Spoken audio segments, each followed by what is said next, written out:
the northern extremity of British Columbia's Sunshine Coast.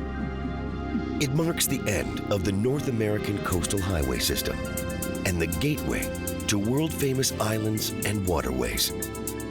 A volcanic mountain range, an ancient eruption that molded the landscape here. Would not surprise any volcanologist if Mount Meager erupted again. A ferry network providing transportation and a supply line to remote coastal communities. It's a big coastline in British Columbia, and obviously you can't have roadways everywhere. And a rare World War II fortification on the waters of Johnston Strait. The war became very real to people. Now, we reveal the coastlines like never before, unlocking the secrets of our maritime past, present, and future. Canada, over the edge.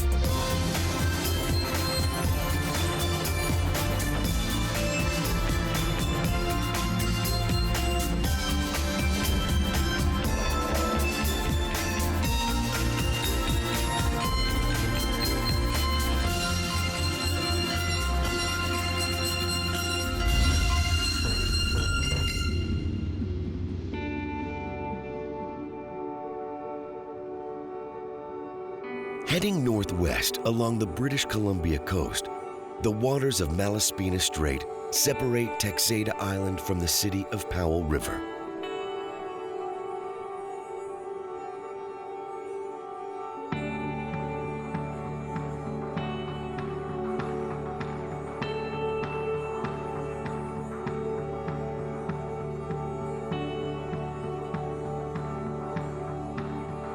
Powell River is home to just 13,000 people and marks the last major settlement along the Sunshine Coast.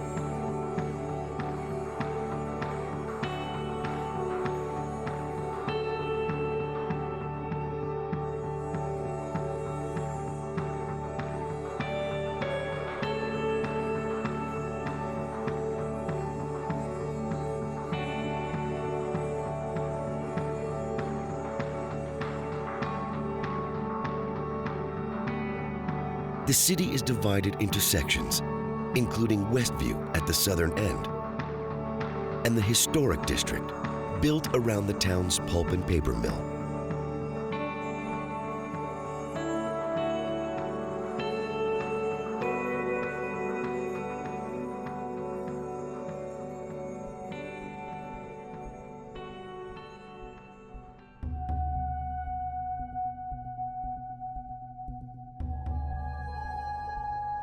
On the waterfront, 10 concrete ships serve as a breakwater for the mill's log storage pond.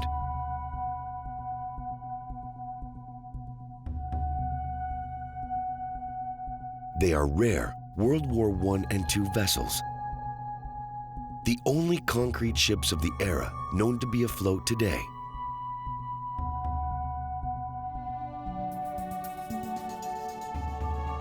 The ships are anchored and chained together 150 feet below the surface, giving Powell River the distinction of having the largest floating hulk breakwater in the world.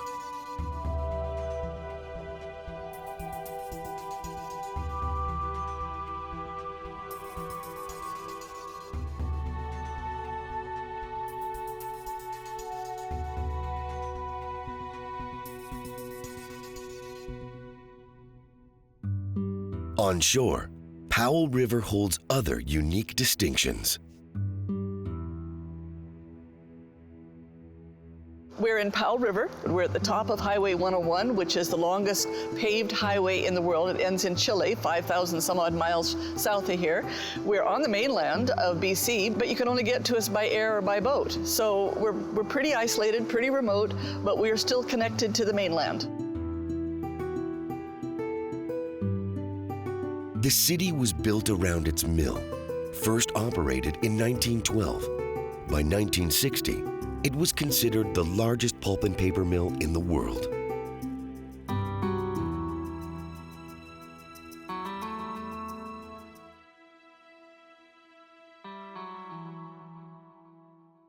when the first roll of paper came off the machines, there were probably about 600 guys working here. It didn't really grow to its maximum until 1981. At that time, there were over 2,900 head of household jobs.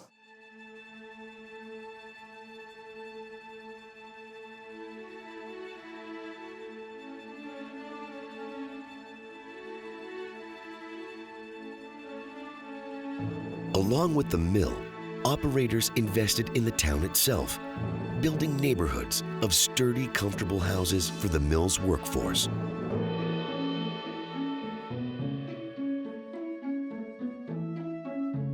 This town was built to last, and it was built with attention to the dignity of the workers. Everybody had a front veranda from which to socialize with the passing neighbors. Everybody had a backyard. All the deliveries were made from the lane in the back to maintain that bit of gentility. It was a remarkable experiment, and it was something that the owners obviously invested their whole intention in. Since the 1980s, Powell River's pulp and paper industry has seen a decline, resulting in changing times for this small coastal city.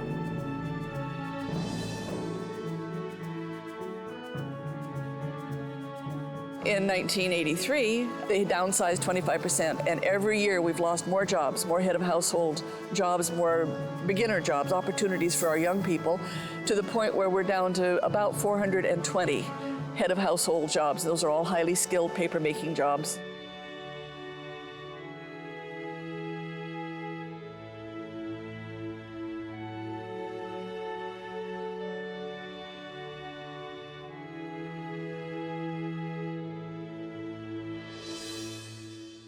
Ever since it started downsizing and it became apparent that it wasn't going to bounce back, of course the obvious solutions to economic diversification were to explore ecotourism, adventure tourism, that sort of thing, and that has grown enormously.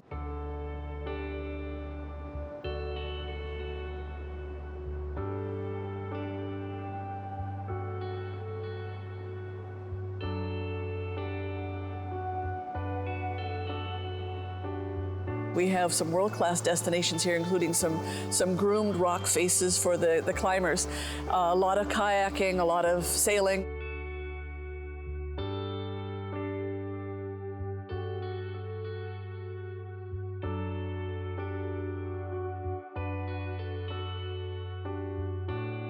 We realize, too, that there is an emerging demand for heritage and cultural tourism, and Powell River has been designated a cultural capital of Canada. In 1995, the unique past of Powell River was recognized. The townsite was named a National Historic District of Canada. At the time that we were designated, there were only 6 in all of Canada. And we were designated because we were an excellent example of an early 20th century planned company town, and because of this high rate of survival of our buildings, both residential and commercial. Some of the really awesome buildings here are, well, one of them was right here behind me. It's Dwight Hall. It was built in 1927, and it was the grand old lady of the coast. It has a beautiful sprung wood dance floor.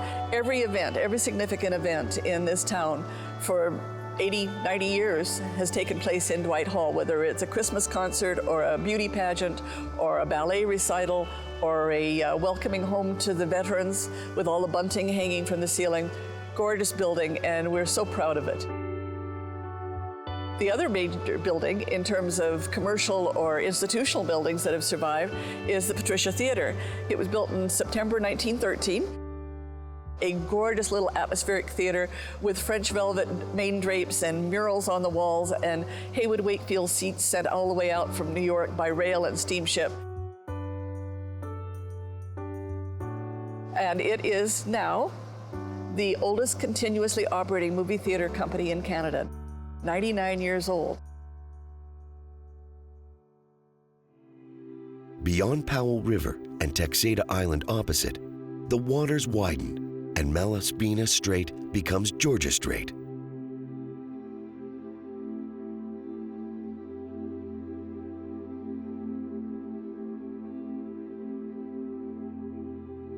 tiny lakes and rolling hills lie just inland, leading to the peaks of the coast mountain range beyond.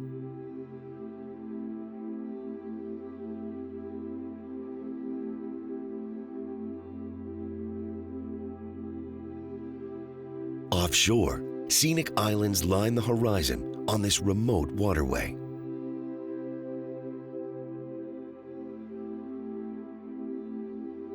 Copeland Islands Marine Provincial Park measures 180 hectares of islands, inlets, and jagged rocks, a popular destination for recreational boaters.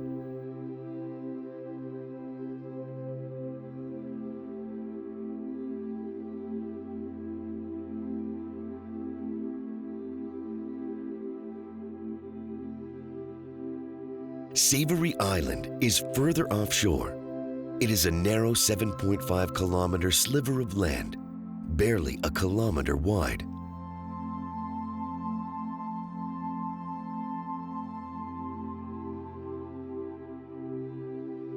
The exposed waters of Georgia Strait continue to erode the island's shoreline.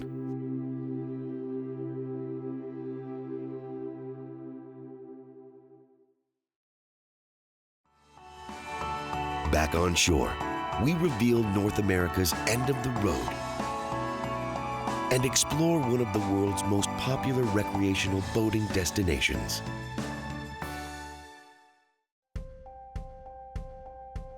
From Savory Island east to the British Columbia mainland, the community of Lund lies below.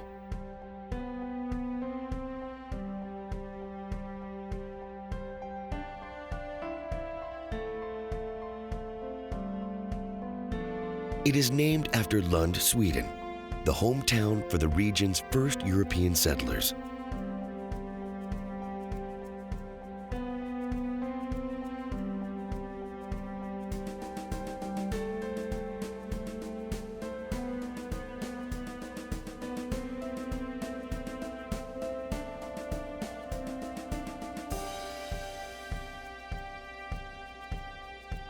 It lies just 20 kilometers north of Powell River and officially marks North America's end of the road.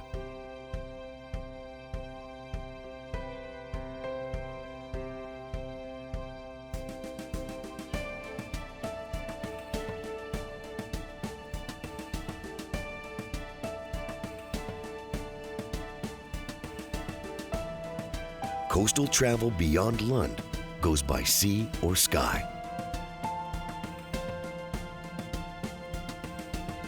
Sea travel is part of everyday life in British Columbia, with more than 20 million passengers relying on the province's ferry system each year.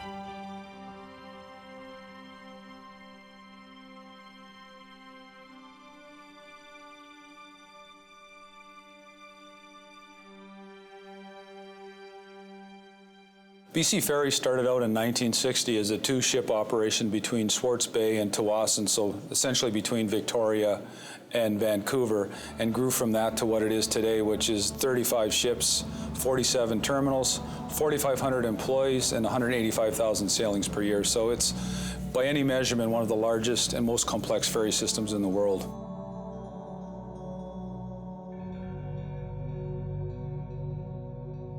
It is a sophisticated operation, coordinated out of BC Ferries Operations Security Center in downtown Victoria. So we're in our Operations Security Center, which is the heart of BC Ferries. We have two people working in the center at all times. And essentially, it monitors everything that happens at BC Ferries on a real-time basis.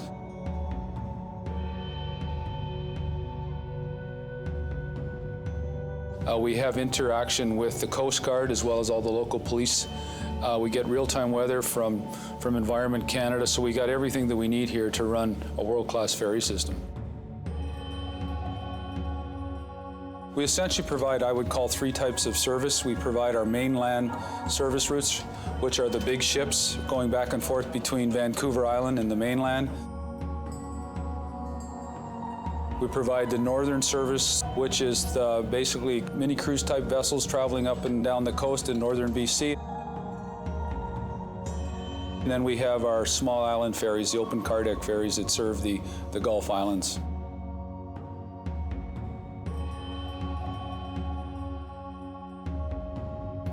Considering British Columbia's unique geography, the operation run by Mike Corrigan and his team of more than 4,000 employees are essential for the daily life of thousands along this coast.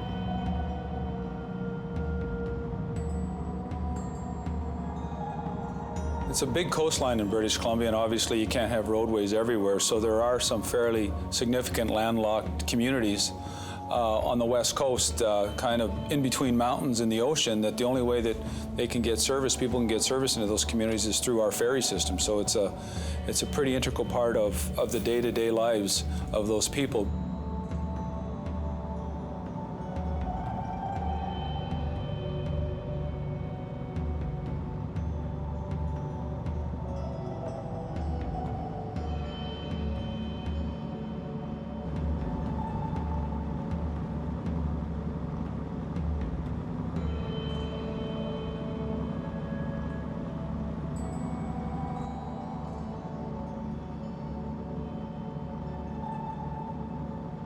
We get some pretty extreme weather, and in those situations we have to delay sailings, and sometimes we have to delay them for a couple of days until it's safe to sail.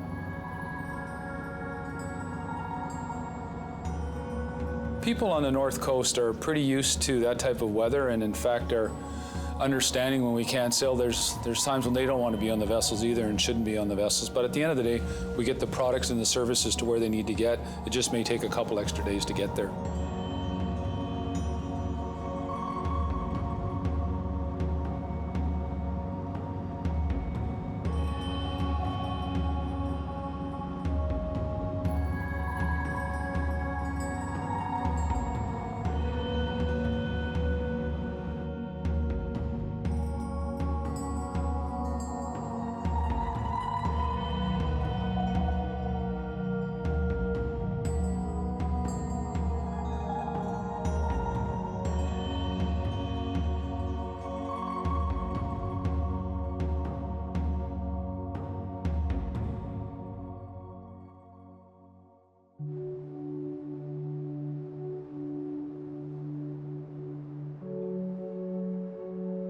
Northwest of the community of Lund, the inland waterways of British Columbia's west coast are revealed.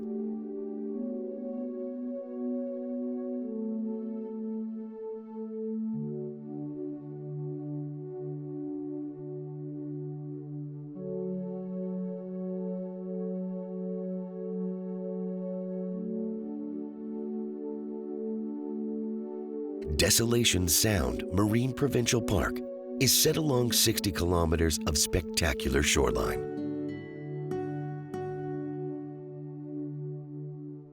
The park was created in 1973, nearly 200 years after Captain George Vancouver first mapped the Sound, naming it for its sparsely populated remote location.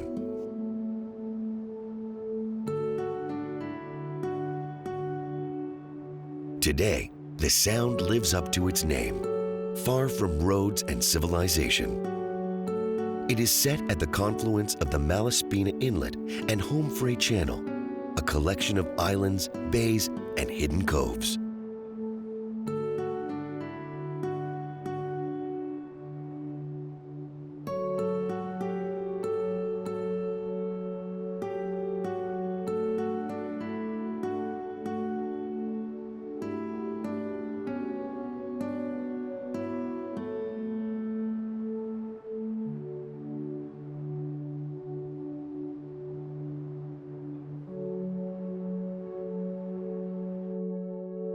The waters of Desolation Sound measure nearly 85 square kilometers.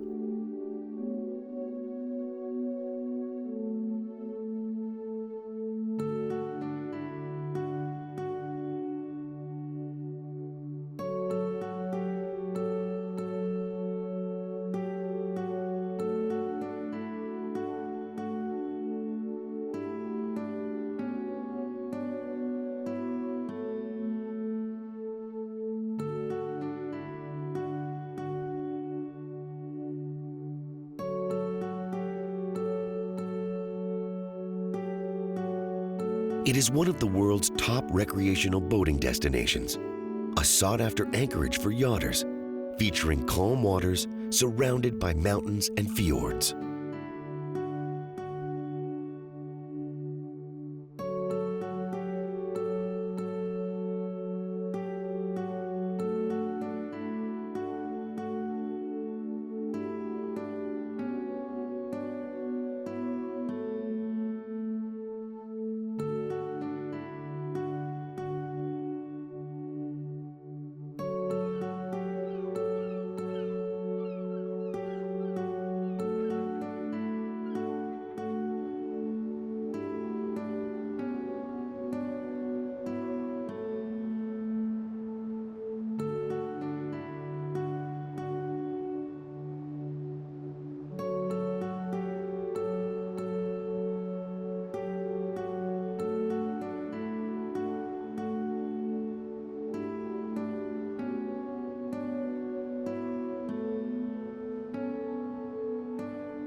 Next, we explore inland, high above BC's awe-inspiring inlets and one of Canada's most famous volcanoes.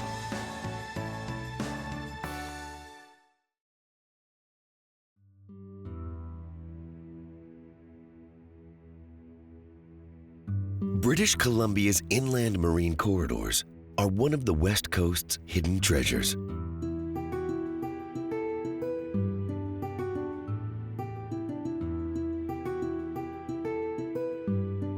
To the north, beyond Desolation Sound, Home Freight Channel marks the next leg of this journey inland.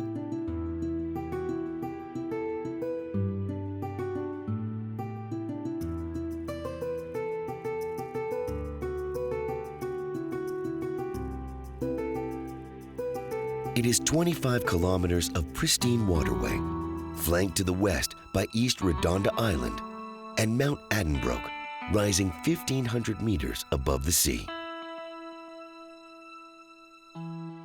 The island is also the site of an ecological reserve, preserving the region's unique forest ecosystems.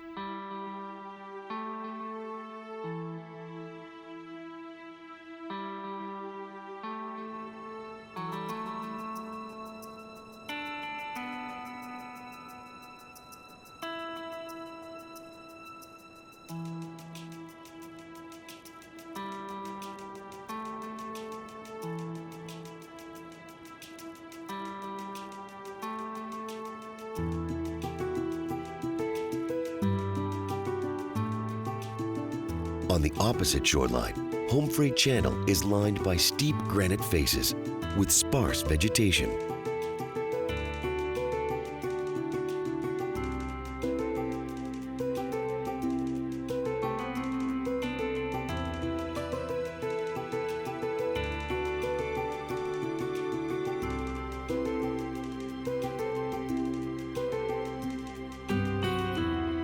These rugged columns of rock lead to the confluence of three great waterways: Home Freight Channel, Price Channel, and one of British Columbia's principal inland waterways, Toba Inlet.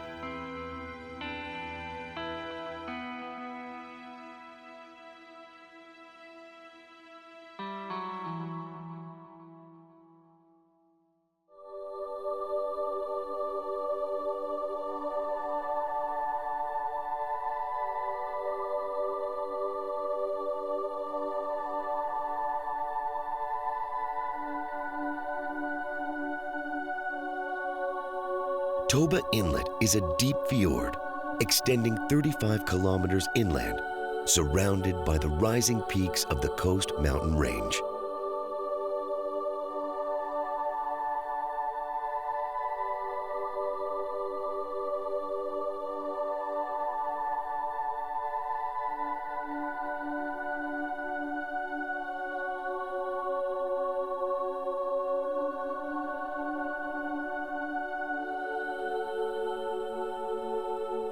The waters here are fed by glaciers, with melting glacial waters giving the inlet a magical hint of emerald green.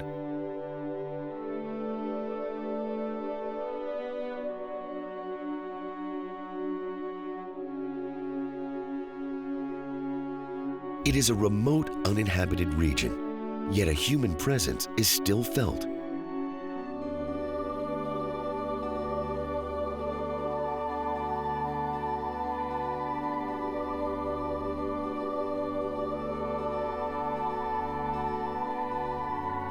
At Brem Bay, one of BC's many logging camps operates, using the sheltered waters to store logs, awaiting transport by barge and ship to mills in the south.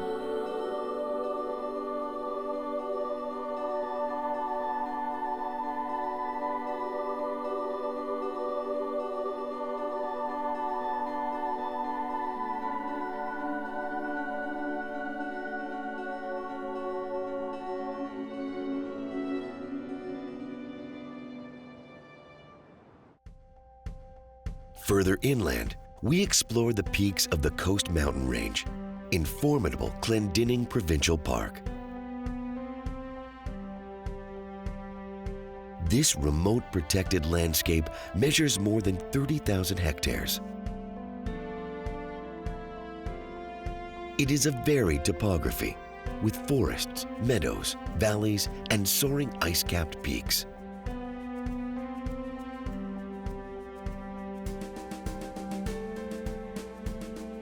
And near the northeast boundary of the park lies one of Canada's most famous volcanoes.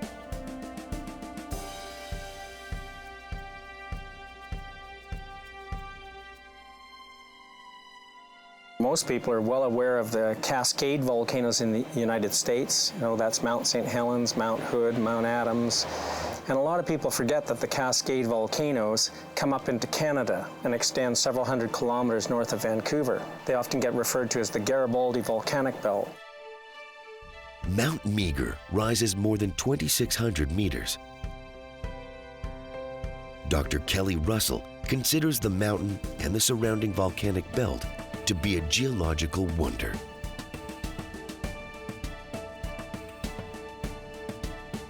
When we're driving the Sea to Sky Highway from Vancouver north, say up to Whistler or up to Pemberton, we're actually driving through a mass of granitic rocks. And most of the BC coast, in this part of British Columbia anyway, is made up of granitic rocks.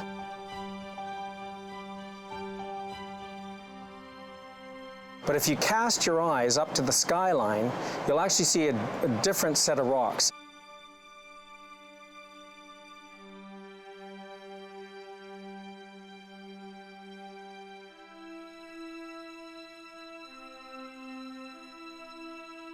They're very jagged looking things that sort of cap the rounded granite rocks.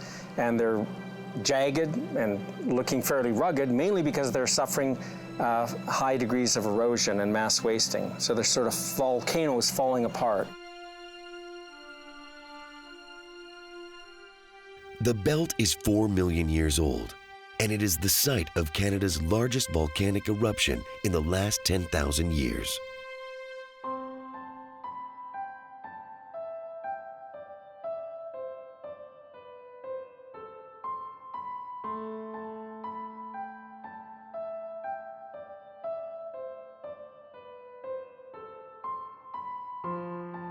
We've had historic eruptions, and probably the most exciting eruption that we've had in historic times is the one at Mount Meager. Mount Meager had an explosive eruption 2,360 years before present. That eruption was explosive, and those are the most exciting ones in volcanology. And it's the youngest explosive eruption in Canadian history. And that eruption would have produced an eruption column about 15 to 18 kilometers high, dispersing ash north and west from the volcano. And some of that ash actually got all the way out to Jasper, Alberta. So that gives you an idea of the intensity of that eruption and the duration.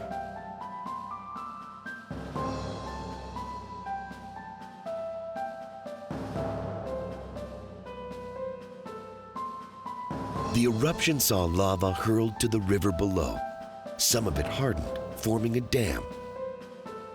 The Lillooet River was backed up for more than a year until it exploded in a massive deluge. Evidence of that event still exists today.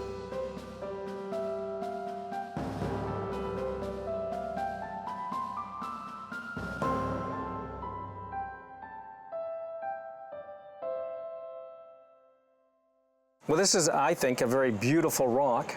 And what is this? Well, you can see these black bits in here. These are pieces of the lava, and then it's got a gray matrix. Well, those are just finer bits of the lava.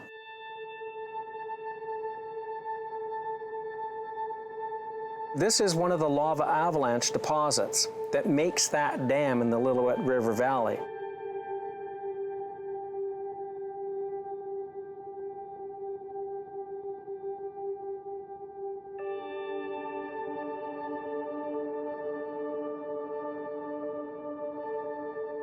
And again, it shows us that it was fragmented to produce all these particles. It accumulated in the Lillooet River Valley, and it was hot enough that the particles welded themselves and stuck themselves back together to make basically a coherent rock. And that's why that dam was so efficient at blocking the Lillooet drainage. Mount Meager has sat silent for more than 2,000 years. Could it erupt again? It's entirely plausible that we could have another similar eruption in the Garibaldi volcanic belts. Would not surprise any volcanologist if Mount Meager erupted again.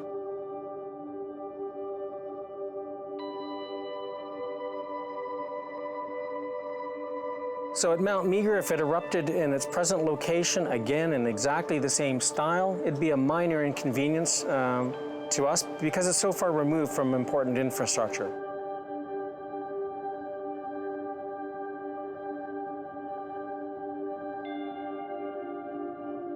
We could have a similar style eruption taking place at Mount Cayley or Garibaldi, and that's close enough to things we value that there would be substantially more worry. And that's where our federal scientists would come in and help guide us through a volcanic crisis such as that.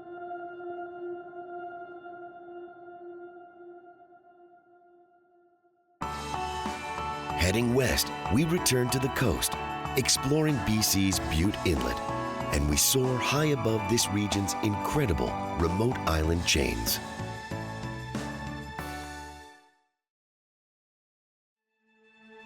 The peaks just inland from British Columbia's Pacific coastline are a remarkable natural gem. Heading cross-country, we approach another of the province's scenic inland waterways. Gastineau Peak lies just inland.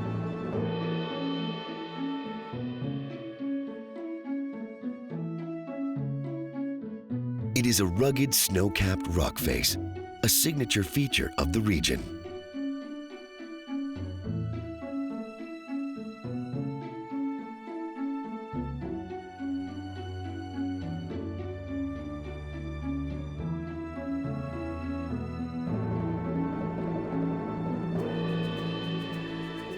This area is traditional territory of the Klahoose and Homalco First Nations, groups that continue to enjoy a cultural bond with the landscape here.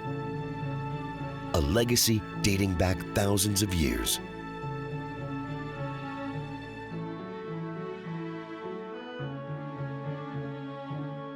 Ramsay Arm lies far below.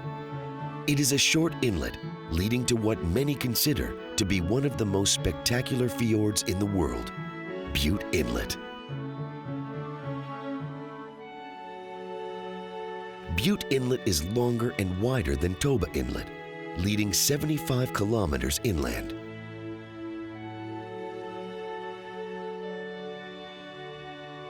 It is surrounded by coastal mountains, rising more than 3,000 meters.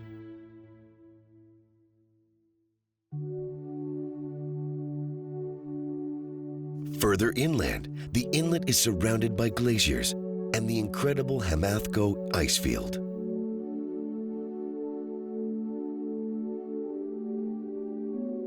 It is one of the largest ice fields south of the Arctic Circle, covering more than 2,000 square kilometers.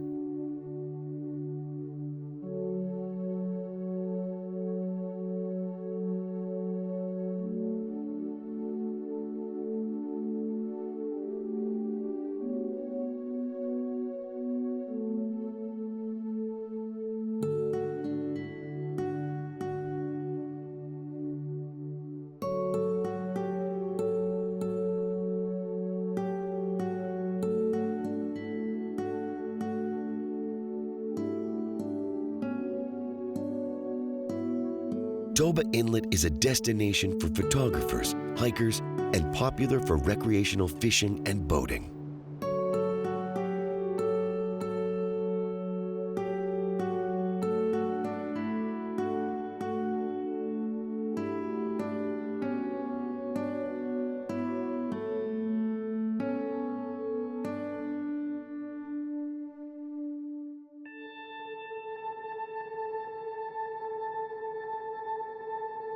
Back at the mouth of the inlet, the Discovery Islands line the horizon.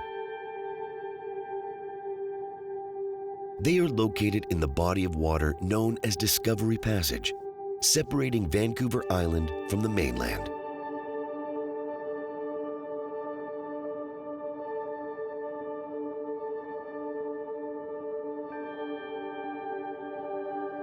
The larger islands connect to Vancouver Island via ferry.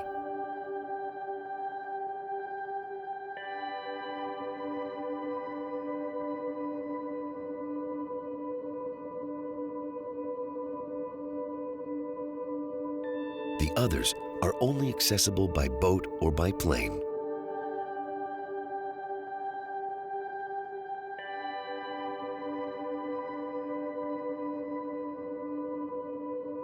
To the south, a narrow passageway leads between Sonora Island and Morel Island. It is known as Hole in the Wall, famous for powerful tidal currents that can make marine navigation treacherous.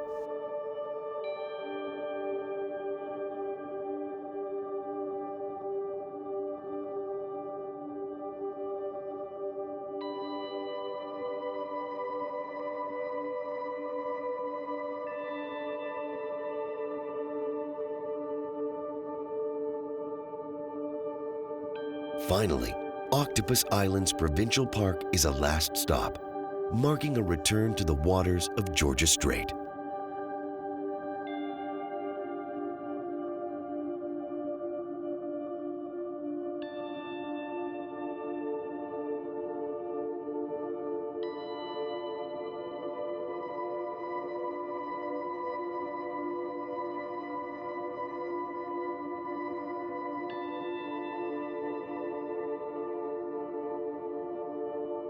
It is a spectacular, serene environment surrounded by unbelievable landscape.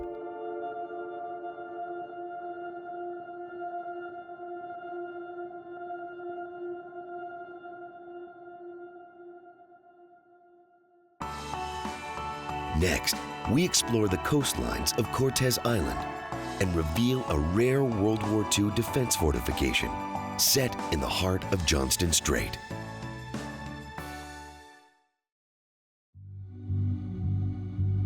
North of British Columbia's Sunshine Coast, the shoreline is a remote wonder.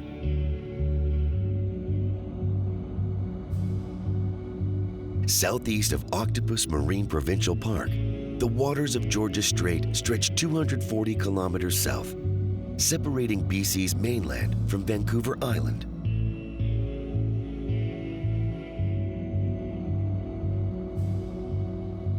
At the northern extremity of the strait, Cortez Island measures 130 square kilometers.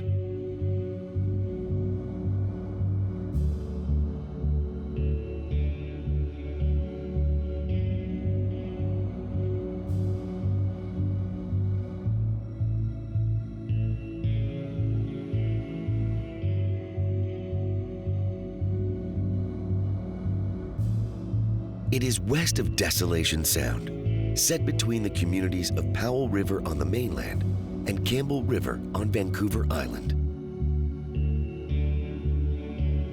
It is connected by ferry to nearby Quadra Island.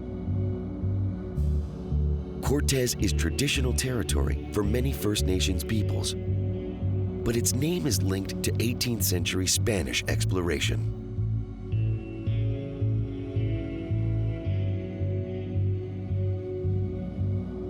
On a 1793 voyage, the Spanish cartographer Valdez named the island in honor of Spanish conqueror Hernando Cortez.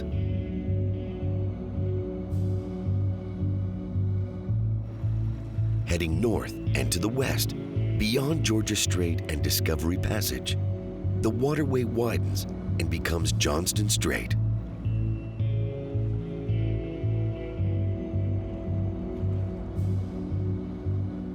Johnston Strait is a major navigation route connecting Georgia Strait with Queen Charlotte Strait and the open waters of the Pacific beyond.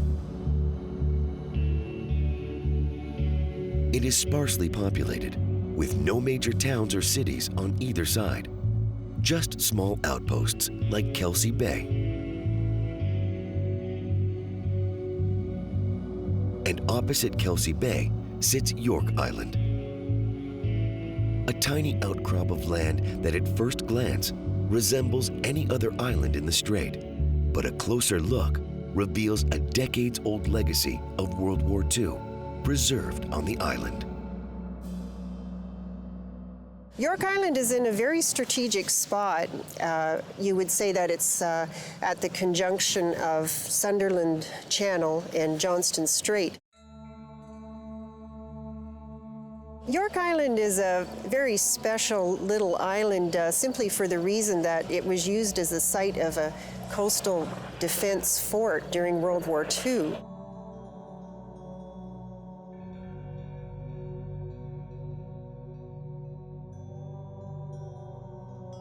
There are some really fantastic old fort buildings there, and we don't have a lot of that kind of old architecture here on the island. And these buildings are very substantial, and it was really quite a feat of engineering that they even ended up there at all. And York Island Fort is the only island fort that there is on the West Coast.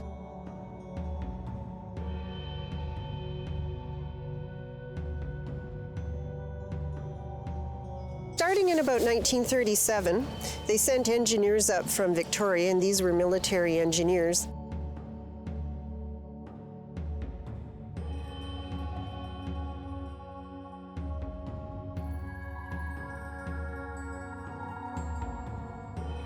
And they reconnoitered the island and tried to establish where they wanted to put their various gun emplacements and where they would put their observation posts and barracks.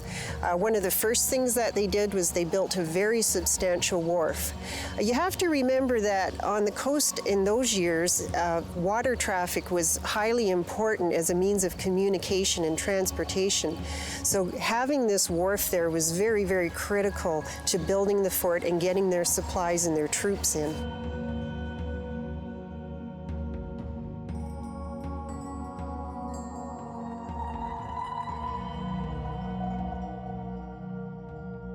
We're standing in front of where the officers' quarters were, and these are stairs leading up to the officers' quarters.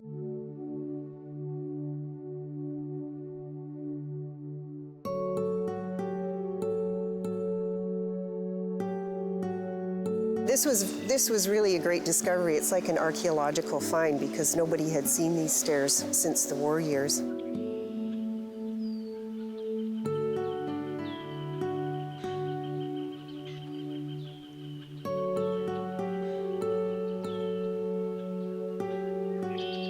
And this is what remains of the officers' quarters. It was once described as a very swank building with a stone fireplace and hardwood floors. And what was interesting about the construction was that when it had a roof, it had an eave that went all the way around, and the eave was designed so that it would catch water and drain it down into a cistern that was underneath the building. Now, there's no fresh water anywhere on York Island that can be tapped into. So they figured that this would be a good way of supplying everybody with water. So as we enter into this clearing, this is where we really get to the heart of what the fort was all about. As you can see, they brought the materials up 200 meters high, and they were actually transporting brick. This is one of the most interesting structures here. It's the observation post. And if you're out on the water on the west side of the island and look up, you can see it really clearly from the water. So this is where they were signaling to the ships that were stopping people in Johnston Strait, because the Navy was here with their examination ships, and they stopped everyone who was heading up or down the strait just to make sure that none of them were the enemy. And if all was okay, they would signal up to here and they would let them go by. The fort was under continual construction. They first started out with a couple of what they call the 4.7-inch guns that were actually from the First World War. These were naval guns, and they figured that they had the ability to shoot at any aircraft or any boats that might be coming by, that is, the enemy boats. Now, once Pearl Harbor was attacked, they decided that they needed to upgrade to 6-inch guns, and they built some very impressive gun emplacements at the top of the island. In addition to that, around the same time in December of '41, they put 3 substantial searchlight emplacements all around the island. In fact, people who lived across the way at Kelsey Bay said that they could read their newspapers by this light. It was so bright. And these lights were on 24 hours a day. The gun emplacements were built about halfway through the war in about 1942-43. Up until that time, they simply put camouflage tarps over top of the guns. So this is really quite a masterpiece of engineering.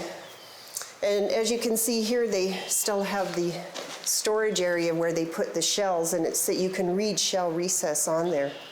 Now I'm inside where the gun was actually situated. As you can see by the size of those bolts, it was quite a big piece of equipment. So this is where they stored all the ammo and all the explosives. The 6-inch guns that they used here, the naval guns, took shells about this big in diameter, and they actually used them in practice. So these guys would spend hours in here. A normal shift was 4 hours, and they would spell each other off. I've heard anywhere from 200 men to 700 men. One character that I interviewed said there was barely a square foot for each man, and certainly on a 130-acre island or 55-hectare island, it's pretty hard to picture them squeezing that many men in there. Well, the local people were really quite amused by what was going on. They were just astonished that so many ships and so much activity was happening around York Island, because it was a little island that had never been occupied.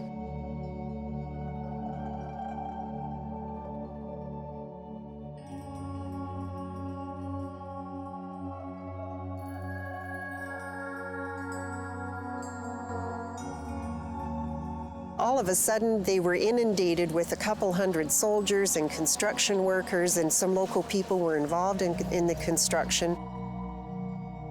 And then all of a sudden, the war became very real to people.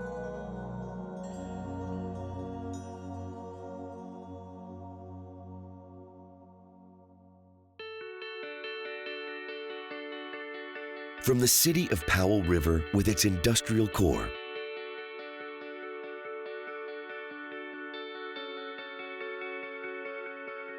and preserved historic district, to the rock faces and winding shorelines of the province's inland waterways.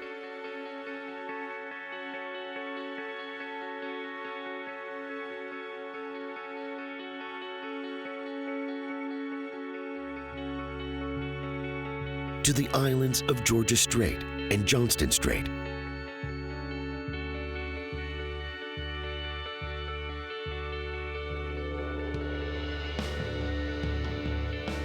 BC's Sunshine Coast and beyond is a maze of remote, untouched splendor.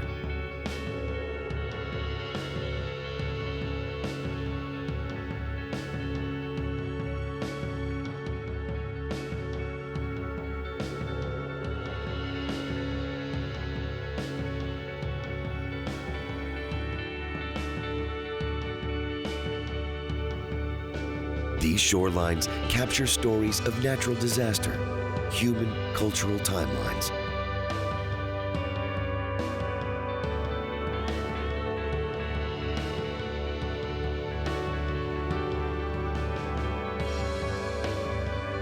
And reveal a bold maritime future.